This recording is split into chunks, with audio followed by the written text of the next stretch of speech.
एक छोटे से गांव में एक मेहनती किसान रहता था। उसके खेत में मीठे मीठे आम, केला और सब्जियां उगती थी। किसान दिन रात मेहनत करके अपनी फसल को संभालता था। उसी गांव के पास एक पेड़ पर एक शरारती बंदर रहता था। बंदर बहुत चालाक था, लेकिन उतना ही आलसी भी।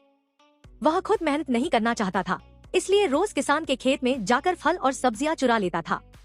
शुरू में किसान को समझ नहीं आया कि उसकी फसल कौन खराब कर रहा है, लेकिन एक दिन उसने देखा कि एक बंदर पेड़ से उतरकर आम तोड़ रहा है और खाते खाते बाकी फेंक रहा है।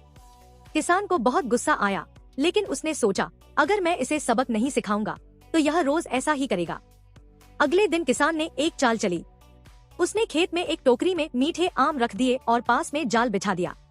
जैसे ही बंदर आया, उसने आम देखे और खुशी से झूम उठा।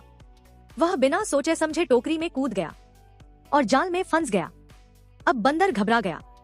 उसने किसान से माफी मांगी और कहा, मुझे माफ कर दो, मैं अब कभी चोरी नहीं करूंगा। किसान ने उसे छोड़ दिया, लेकिन एक शर्त पर, अगर तुम रोज आकर मेरी मदद करोगे तो मैं तुम्हें फल दूंगा। बंदर मान गया। अब वह रोज किसान के साथ काम करने लगा। धीरे धीरे वह मेहनत का महत्व समझ गया। कुछ दिनों बाद बंदर ने चोरी करना छोड़ दिया और एक अच्छा दोस्त बन गया।